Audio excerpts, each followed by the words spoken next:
They say the Winter King never lost his composure. Not once. Not ever. But the day he found the same woman's face smiling at him from two different bodies, Kang Min-jae learned that some wars aren't fought with guns. They're fought with a heartbeat that refuses to choose. If you believe love deserves the truth, not a lie dressed up as protection, hit like and subscribe right now. The Winter King's world runs on secrets. Don't let silence win. Only the manipulators, the liars, and the cowards scrolling past won't smash that subscribe button. Everyone else, stay for the truth. Kang Min-jae had a rule, and it had kept him alive longer than any bodyguard ever could. Never let your face tell the truth before your mouth decides to. It was a rule forged in boardrooms that smelled like gun oil disguised as cologne, in warehouses where men negotiated with their hands instead of contracts. By 29, he ran an empire that stretched from the docks of a mid-sized American port city all the way to banks that didn't ask questions, and he had never once let a stranger see him flinch. His men called him the Winter King. Not to his face, of course. Nobody was that stupid. But the name traveled through the organization the way frost travels across a window. Quiet, inevitable, and a little bit beautiful if you didn't have to live under it. He'd earned the name the night he watched a man who'd betrayed him get led out of a building, and Min-jae hadn't so much as adjusted his cufflinks. Some men mistook that for cruelty. It wasn't. It was armor. It was the only kind he had left. What his empire never knew was that Min-jae was, in the quietest and most inconvenient way, bored out of his mind. Money he had in numbers that stopped meaning anything past a certain decimal point. Power he had, enough that men twice his age lowered their eyes first. Fear, oh, fear he had in abundance, which was its own kind of currency, though a lonely one to spend. But surprise? Surprise had been extinct in his life since he was maybe 19 years old, back before he understood that inheriting an empire also meant inheriting its enemies. Then came a Tuesday, an ordinary one, the kind that doesn't announce itself as anything other than gray sky and a to-do list. Min-jae was walking past a used bookstore that had no business surviving on rent that high, phone in one hand, the weight of somebody else's war in the other, when a woman came around the corner too fast and collided directly into his chest. Books went everywhere. Paperbacks scattered across the wet pavement like startled birds. He expected the apology, the fast, nervous kind people gave him once they clocked the overcoat, the watch, the don't test me posture he didn't even have to try for anymore.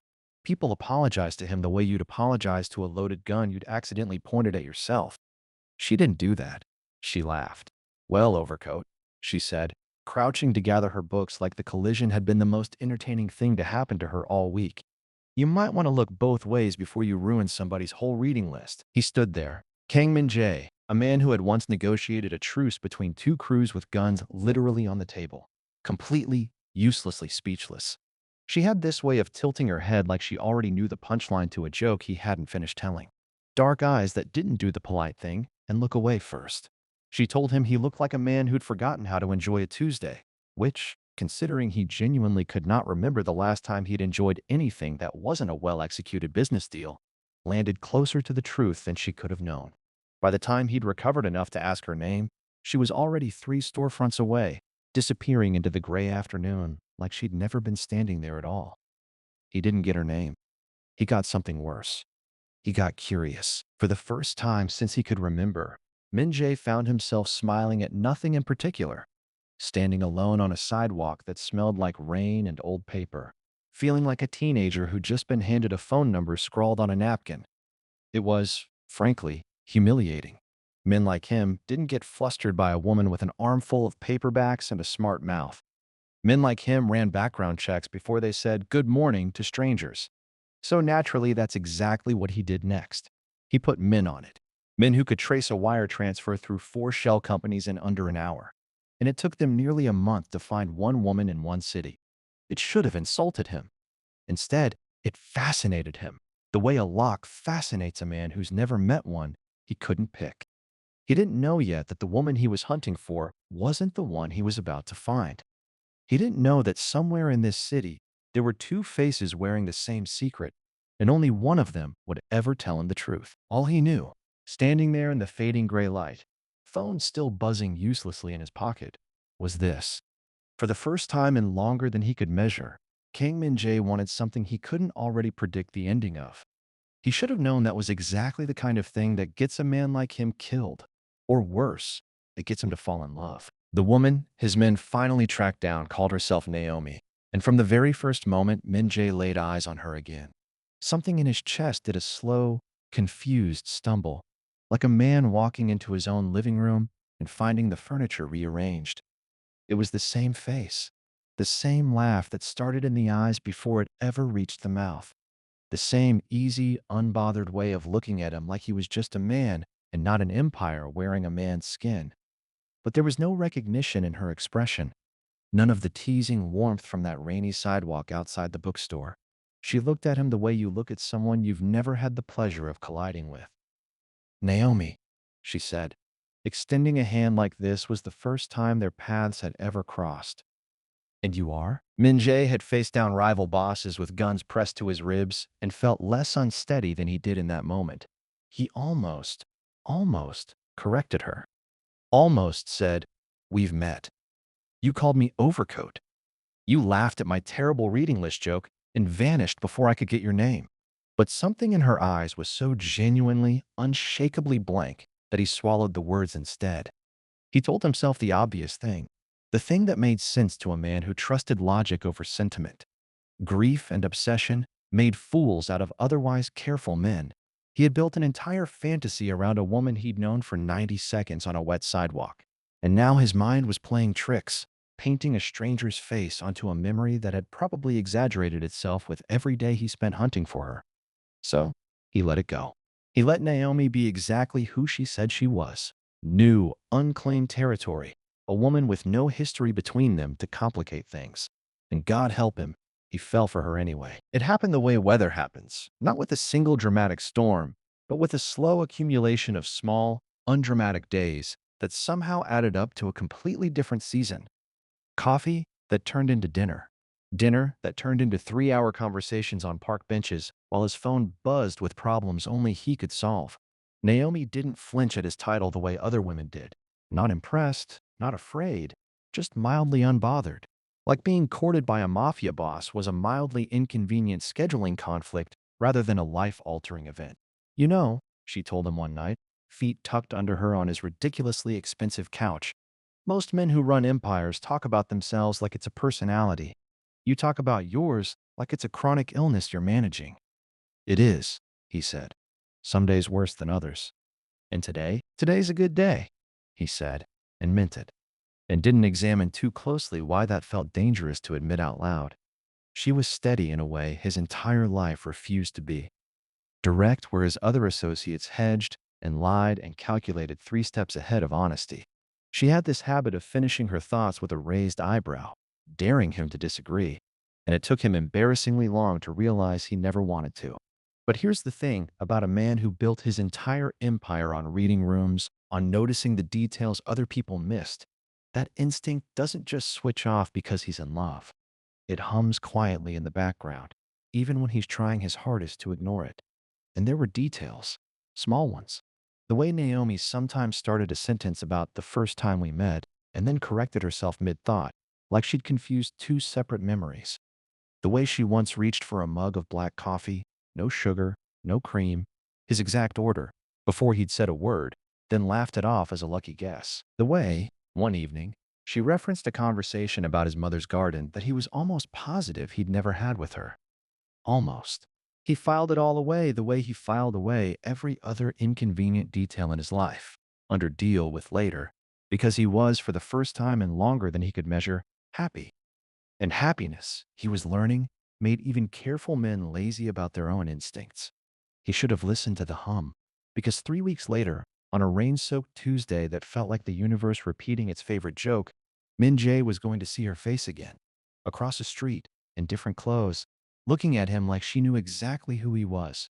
And that was only going to be the beginning of the questions he couldn't yet afford to ask. The rain came down that Tuesday like the sky had finally run out of patience with everyone underneath it. And Min-jae was 3 blocks from a meeting he didn't want to attend. Hood up, collar doing exactly nothing against the wind, when he saw her. Across the street, under an awning that belonged to a hardware store he'd never once had reason to notice. Naomi, except it wasn't quite Naomi. not in the way his eyes had learned to recognize her. Same face, unmistakably. But she wore it differently. A cropped denim jacket instead of the soft cardigans Naomi favored. Hair pulled back tighter. No loose curls framing her face the way Naomi always let them fall. She was laughing at something a stranger said, head tilted back, easy and open in a way that felt oddly familiar. More familiar, if he was honest with himself, than anything Naomi had shown him in the 3 weeks he'd been falling for her. And then she looked up, directly at him. Across a street full of rain and moving cars and 100 strangers who didn't matter. There was recognition in that look. Not the polite, distant recognition of someone clocking a familiar face in a crowd. Recognition like a held breath. Recognition like a secret finally catching its own reflection in a mirror it hadn't expected to walk past. Min-jae had faced down men holding weapons with steadier hands than he had in that single frozen second. Naomi? He started, already stepping off the curb, already forgetting the meeting, the empire, the rain soaking through his shoes. She didn't wait. She turned, said something quick to the stranger beside her, and disappeared into the crowd with the kind of fluid, practiced ease that told him this wasn't the first time she'd needed to vanish from him. By the time he crossed the street, shouldering past umbrellas and annoyed pedestrians, there was nothing left but wet pavement and the hardware store's flickering sign, buzzing like it too, found the whole situation exhausting. He stood there for a long time, rain soaking through the shoulders of his coat, running the numbers the way he ran every other problem in his life. Except this one refused to add up, no matter how many times he recalculated it. Same face, different woman, or the same woman, lying to my face for 3 weeks straight. Both options made him feel something he hadn't felt since he was a much younger man, learning exactly how cruel the world could be to people who trusted too easily. And if there's one thing worth sitting with for a second, it's this. How many of us have trusted the wrong version of someone's smile, only to find out later we were being shown exactly what we wanted to see? If you've ever had someone rewrite your memory of them just by pretending the good parts never happened, you know exactly what kind of rot that leaves behind. And if you're the type who'd rather look away from that kind of manipulation than call it out for what it is, well, this story's probably going to make you uncomfortable. Everybody else, stick around. Comment below. Would you have crossed that street or let her go? Days passed. Min-jae did what any man with his resources and his pride would do. He doubled down on distrust and doubled down on Naomi in the same breath, hating himself a little for both. He didn't mention what he'd seen. He watched her more closely instead, cataloging every gesture, every laugh, every small habit, searching for the crack in the performance he was now half convinced she was giving. He found nothing. Naomi remained exactly infuriatingly herself. Warm, steady, unbothered by his silences, occasionally teasing him about the new tension in his jaw that he swore he'd hidden better than that. Then came the cafe. It was supposed to be an ordinary Thursday. Min-jae had arrived early, coffee already ordered, the kind of small domestic ritual he'd never allowed himself before Naomi walked into his life and made mundane things feel worth showing up for. The bell over the door chimed. Naomi walked in from the street, shaking rain from her umbrella, smiling the moment she spotted him. And through the kitchen's swinging door on the opposite side of the cafe, an apron still tied loosely at her waist, walked a woman with the exact same face. For one suspended, ringing moment, Kang Min-jae, a man trained since childhood to read every micro-expression in a room full of armed and dangerous strangers, understood absolutely nothing at all. Two faces, one door apart, both turning to look at him at the exact same instant, and both wearing an expression he now recognized, with sickening clarity, as the same one he'd seen across the rain-soaked street. The Winter King, for the first time in his adult life, had absolutely no idea what came next. The cafe had maybe 15 people in it. Min-jae would remember for years afterward exactly none of their faces, only the two that mattered, frozen in the doorway, light like a photograph nobody had asked to take. "Naomi?" he said, and it came out rougher than he intended, because some part of him needed to hear which face answered to which name. Min-jae? The woman from the street, cardigan, soft curls, the Naomi he'd spent 3 weeks falling for, was already moving toward him, confusion knitting her brow. "What's—" She stopped mid-stride. Her eyes had found the woman in the apron. The woman in the apron went very, very still. For a long moment, nobody in that cafe said anything at all. The espresso machine hissed somewhere behind the counter. Blissfully unaware, it was the only sound brave enough to fill the silence. "You've got to be kidding me," Naomi finally said. And there was an edge to it Min-jae hadn't heard from her before. Not fear, not confusion, but something sharper. Recognition. Again. The same recognition from the rainy street, except now it had a name attached to it. And the name apparently belonged to the woman standing 8 feet away in a coffee-stained apron. "Amara," Naomi said. Just the name. Like it explained everything and nothing at the same time. Amara. Min-jae turned the word over in his head like a coin he didn't trust the weight of. He looked between them. Same eyes, same mouth, same small mole above the left eyebrow. Neither of them had ever thought to mention. Because why would you mention a detail everyone around you had always simply known? Identical. Not look-alike identical.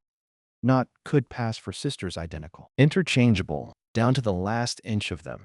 Except for whatever invisible thing had made one of them meet his eyes across a rainy street with recognition and the other one meet him 3 weeks ago with a stranger's polite curiosity. "You two know each other," he said, because it was the only sentence his brain could currently produce that wasn't a question mark standing on its own 2 legs. "We're sisters," Amara said quietly, untying her apron like the conversation required her hands to be free for it. "Twins." Naomi laughed, but there was no humor anywhere in it. He didn't know that, obviously, because apparently somebody's been having a whole relationship with my face and forgot to mention it. "I didn't," Amara started. "Didn't what? Didn't know? Didn't think it mattered?" Naomi's voice climbed, and half the cafe had stopped, pretending not to listen. "I met him 3 weeks ago. Outside a hardware store of all places. Introduced myself. Very normal, very human. First time meeting a stranger interaction. Except, he looked at me like he'd seen a ghost. And now I'm standing in a cafe finding out my own sister has apparently been wearing my face around this man for God knows how long." Amara's jaw tightened. It wasn't like that. Then what was it like? Min-jae watched the exchange the way he'd watched two rival crews circling each other before a war. Neither wanted to be the one to start.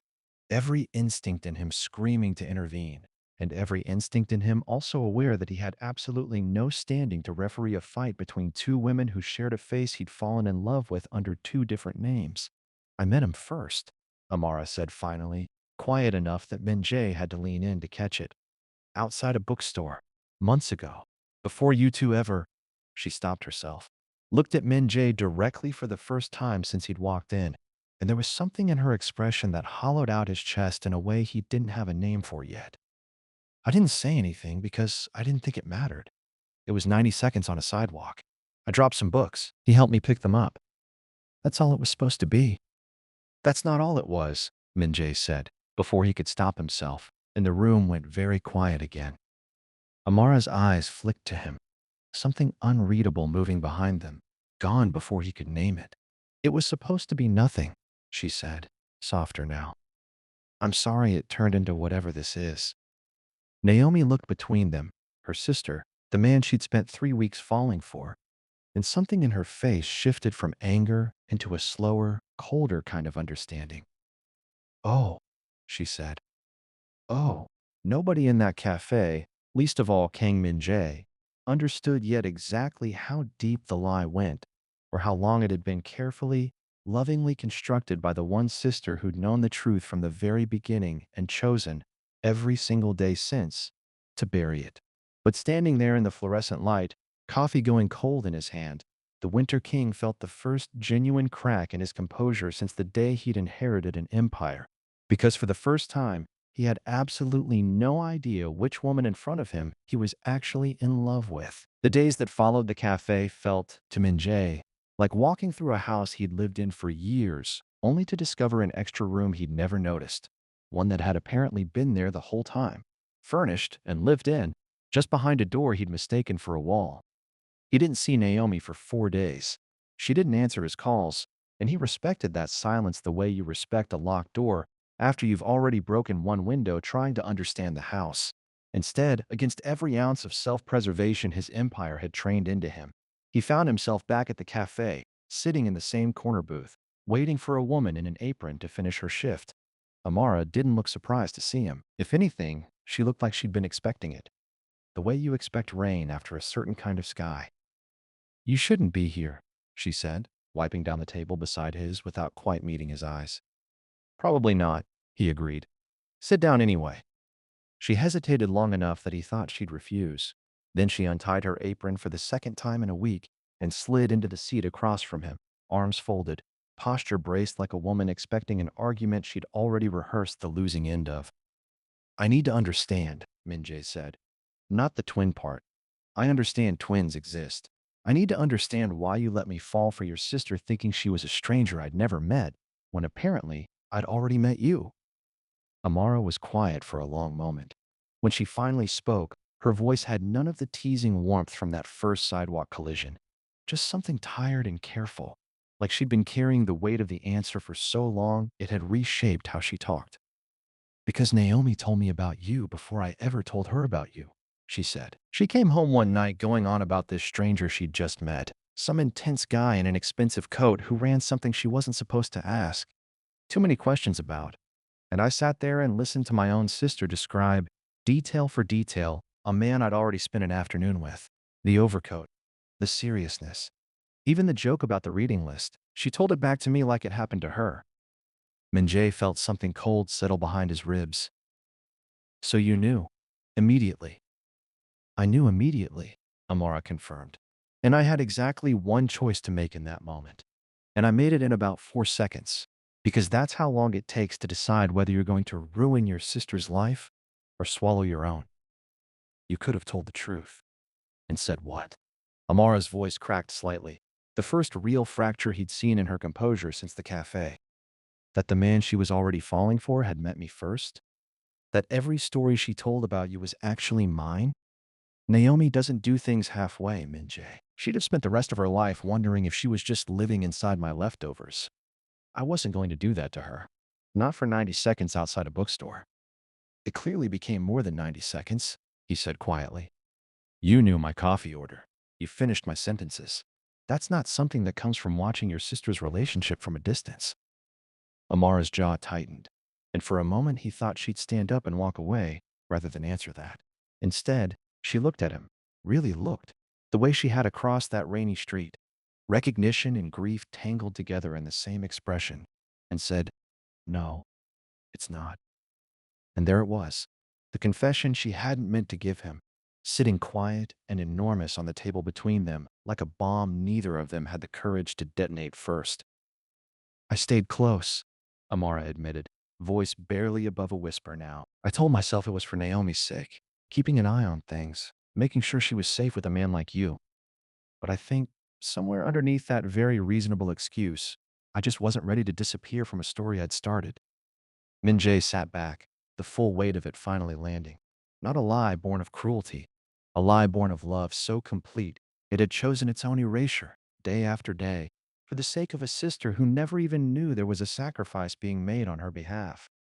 You gave me away, he said slowly, so she wouldn't lose something good. Amara's eyes were wet now, though she refused to let a single tear actually fall. Someone had to lose, she said. I decided it wasn't going to be her. Outside the cafe window, the evening traffic moved on, indifferent to the fact that inside, a man who had spent his whole life reading rooms full of armed strangers had just discovered the one truth he'd been the very last person to see. The confession hung in the cafe air long after Amara had said it, and Min-jae realized, with the particular clarity that only arrives when it's far too late to be useful, that he had spent 3 weeks falling for the wrong sister's absence and the right sister's shadow. He didn't sleep that night. He sat in his office overlooking a city that had never once managed to surprise him, until a woman with an armful of paperbacks had knocked the wind clean out of his careful, predictable life. And he turned the whole mess over in his mind like a man trying to solve a puzzle where somebody had swapped half the pieces without telling him. Naomi called on the 5th day. Her voice was steadier than he expected. I talked to her, she said, without preamble. Amara, she told me everything. The bookstore, the bookmark, all of it. Min-jae closed his eyes. Naomi. Don't, she said, not unkindly. Let me finish, because I've had 5 days to think about this, and I'd like to get through it before I lose my nerve. A breath. I'm angry. I think I'm allowed to be angry, at both of you honestly, though God knows you didn't exactly ask to be caught in the middle of whatever this is. But I've also had 5 days to realize something uncomfortable, which is that my sister loved you enough to disappear from her own story so I could have it instead. And I don't know a lot of people who do that. I'm not sure I would have. That doesn't make it right, Min-jae said. No, Naomi agreed. But it makes it hers to answer for, not yours. And it makes something else obvious, which I think you already know, if you're honest with yourself. A pause, long enough that he could hear the traffic on her end of the line. You didn't fall for me by accident, Min-jae. You fell for the version of her that walked around wearing my name. That's not a crime either of you committed on purpose. But it's also not something I can compete with, and I don't particularly want to spend the rest of my life trying. He didn't know what to say to that, because there was nothing to say that wouldn't be a lie, and he'd had quite enough of those for one lifetime. I'm not angry at you for that, Naomi added, softer now. I just need you to go find out which one of you it actually was. Both of us deserve better than a man who's still doing the math. The line went quiet, and then she was gone, and Min-jae sat there with the phone still against his ear, feeling something that was equal parts grief and relief, the particular ache of losing something that had never quite belonged to him in the first place. He found Amara 3 nights later, not at the cafe, but outside the same bookstore where all of it had started, standing beneath the same awning like she'd known, somehow, that this was where the story would eventually circle back to. Naomi called me too, she said, before he could speak. She's not wrong, about any of it. I know, Min-jae said. I've had some time to sit with the math. Amara almost smiled at that. The first real one he'd seen from her since the cafe, small and tired, but genuine. And what did the math tell you? That I spent 3 weeks in love with a woman who didn't exist, he said. Because the real one was too busy giving her happiness away to a sister who never even knew it had been stolen on her behalf. He took a step closer. Close enough now that the rain, because of course it was raining, some things in this city apparently never changed, caught in her hair the same way it had the very first time. I don't want the version of you that hides. I want the one who called me overcoat and didn't apologize for ruining my reading list. Amara's composure, held together for weeks by sheer stubborn will, finally, quietly, gave out. I spent months convincing myself I didn't deserve to want this, she admitted, voice cracking. That the safest thing I could do for the people I love was disappear a little at a time until there was nothing left to give away. You don't have to disappear anymore, Min-jae said. Not from her, not from me. The city moved around them, indifferent as ever. But for the first time since he'd inherited an empire built on silence and consequence, Kang Min-jae felt something crack open inside his chest that had nothing to do with fear and everything to do with, finally, after 29 years, being surprised by something worth keeping. You're right. That framing line was me commenting on the story rather than writing it, and it ate into your word count for no reason. Here's chapter 7, rewritten as a clean, full chapter. Pure narrative. No meta-commentary padding it out. Chapter 7, The Empire. He chose to keep 3 months after the cafe. Min-jae stood in his own kitchen on an ordinary Sunday morning, watching Amara read a paperback with a cracked spine, coffee going cold beside her elbow because she always got too absorbed in a chapter to remember it existed. She still finished his sentences before he spoke them. He'd stopped being unsettled by it weeks ago and started, quietly, loving it instead. The empire hadn't disappeared. Men like Min-jae didn't get to walk away from 29 years of silence and consequence just because they'd finally found something worth being honest about. But he'd made changes, smaller ones, the kind nobody outside his organization would notice, but the kind that mattered to the two people who'd nearly been destroyed by how carefully he used to guard the truth. He answered questions now instead of deflecting them. He told Amara things before she had to piece them together from the cracks in his silence. It turned out that was the easier way to run an empire after all, not because it was safer, but because he was tired of being a man who only ever loved things at arm's length. Naomi came to dinner that evening. It had taken longer than either sister expected. Grief has its own math, and love doesn't cancel it out just because it explains it. But somewhere in the space between anger and understanding, the two of them had found their way back to being sisters instead of rivals for a story that had never really belonged to either of them alone. Naomi had, in fact, met someone new, a man who'd never once needed her to explain a silver bookmark or a stolen identity to fall for her. She liked to remind Amara of this loudly and often, usually over the second glass of wine. You know, Naomi said, watching Min-jae clear the table without being asked, for a mafia boss, you're disturbingly domesticated now. Grief will do that to a man, Min-jae said. Turns out I had a lot of catching up to do. Turns out, Amara said, catching his eye with the same look she'd worn outside that bookstore the very first day. Some men just needed the right woman to ruin their reading list. Naomi rolled her eyes, but she was smiling when she did it, and that alone told Min-jae more about how far the three of them had come than any apology could have. Later, after Naomi had gone home and the apartment had gone quiet again, Amara found him standing at the window, watching the city move the way it always had. Indifferent to men who ran empires, indifferent to women who kept secrets, indifferent to the particular, complicated shape love takes when it refuses to follow anybody's rules. You're doing the math again, she said, coming to stand beside him. I can tell by your face. Old habit, he admitted. I keep waiting for the part where this falls apart, where the empire finds a way to ruin it, the way it's ruined everything else I've ever tried to keep. Amara was quiet for a moment. Then she reached for his hand, not tentative, not asking permission, just certain in a way she hadn't let herself be in months. It already tried, she said. It gave you two women wearing the same face and let you spend 3 weeks not knowing which one you loved. If it was going to break us, Min-jae, it already had its chance. He turned to look at her. Really look at her. The way he had that first afternoon outside the bookstore, when a stranger with an armful of paperbacks had made him smile without even trying. She had given away her own beginning so her sister wouldn't have to live in anyone's shadow. And in the end, it was that same fierce, quiet loyalty that made him certain he'd chosen correctly. Not because she had loved him first, but because she'd loved her sister enough to almost lose him entirely, rather than cause her pain. The Winter King, the man who never let his face tell the truth before his mouth decided to, had spent his whole life mistaking control for safety.